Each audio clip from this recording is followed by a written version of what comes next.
अगर आप अगले महीने ट्रेन के सफर पर जाने का प्लान कर रहे हैं तो आपको थोड़ा अपना बजट भी मैनेज करना पड़ सकता है। ऐसा इसलिए क्योंकि 1 जुलाई से लागू होने वाला है रेलवे का नया किराया। तो चलिए इस वीडियो में डिटेल से समझते हैं कि सरकार का नया फरमान क्या है, किराए में कितनी बढ़ोतरी होगी और आपके ट्रेवल पर इसका कितना असर पड़ेगा। आगे बढ़ने से पहले इस वीडियो को लाइक करना ना भूलें।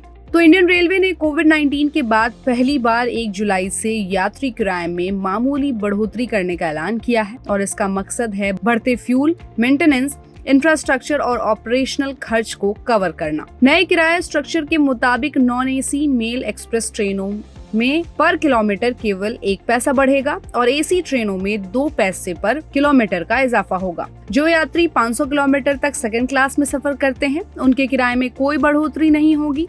वहीं 500 किलोमीटर से ऊपर की दूरी पर सेकंड क्लास की टिकट में सिर्फ 0.5 पैसा पर किलोमीटर की मामूली बढ़ोतरी लागू होगी। लोकल और सबर्न ट्रेनों के साथ साथ मंथली सीजन टिकट यानी कि MST पर कोई असर नहीं होगा ताकि रोजमर्रा के यात्रियों को राहत मिल सके। अब नए किराए से आपकी जेब पर कितना असर पड़ेगा, चलिए आपको एक एग्जाम्पल से समझाते हैं। अगर आप 100 किलोमीटर की एसी क्लास में यात्रा करते हैं तो किराए में टोटल 20 रुपए का इजाफा होगा। इसी दूरी पर नॉन एसी में ये इजाफा 10 रुपए का होगा। दिल्ली से मुंबई 1300 किलोमीटर यात्रा पर एसी में 26 रुपए और नॉन एसी में 13 रुपए ज्यादा देना पड़ेगा। हालांकि ये अमाउंट मामूली लगती है, लेकिन अक्सर लंबी दूरी या रोजाना सफर करने वालों के लिए सालाना मिलकर ये सफिशिएंट हो सकती है। रेलवे मिनिस्ट्री इस बढ़ोतरी को यात्रियों पर बोझ डाले बगैर अपनी बढ़ोतरी लागत को कवर करने का एक छोटा लेकिन जरूरी कदम बता रहा है। अनुमान लगाया गया है कि इस मामूली बढ़ोतरी से रेलवे को लगभग 13,000 करोड़ एक्स्ट्रा रेवेन्यू मिलेगा, जिसका यूज ट्रेनों के रखरखाव,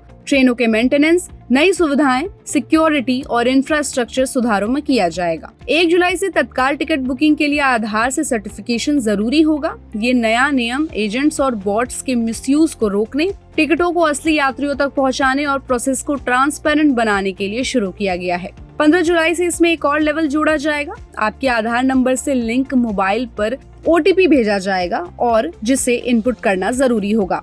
इसके अलावा एजेंट्स पर टाइम लिमिट भी लागू की गई है। एसी टिकट सुबह 10 बजे से 10:30 बजे तक और नॉन एसी टिकट सुबह 11 बजे से 11:30 बजे तक ही बुक किए जा सकते हैं। अब जो लोग लोकल या सब अर्बन ट्रेनों का यूज करते हैं या मंथली टिकट लेते हैं उन्हें कोई फर्क नहीं पड़ने वाला है। उनके लिए सिक्योरिटी बनी रहेगी और सुविधा भी। वही जो लोग लंबी दूरी या एसी नॉन एसी में यात्रा की प्लानिंग बना रहे हैं उन्हें नए नियमों और किराए की तैयारी पहले से कर लेनी चाहिए।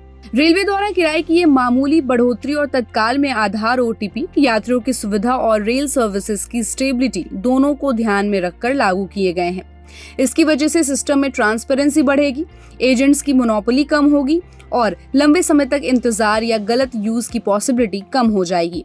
अब सरकार के इस फैसले का असर स्टॉक मार्केट पर भी देखने को मिला है। PSU फर्म IRCTC के शेयर में 1 महीने में 3.07%, 6 महीने में 1.78% और साल दर साल 2.62% और 1 साल में 22.77% की गिरावट आई है। BSE पर इनके शेयर 772 रुपए पर पहुंच गए हैं, लगभग 2.2% की उछाल के साथ। ये उछाल बताती है कि बाजार को उम्मीद है कि इस किराए बढ़ने से IRCTC की टिकटिंग और कैटरिंग से इनकम बढ़ेगी। तो इस बदलाव से आप क्या सोचते हैं? क्या ये सही है या रेलवे को यात्रियों की सुविधा पर और ध्यान देना चाहिए?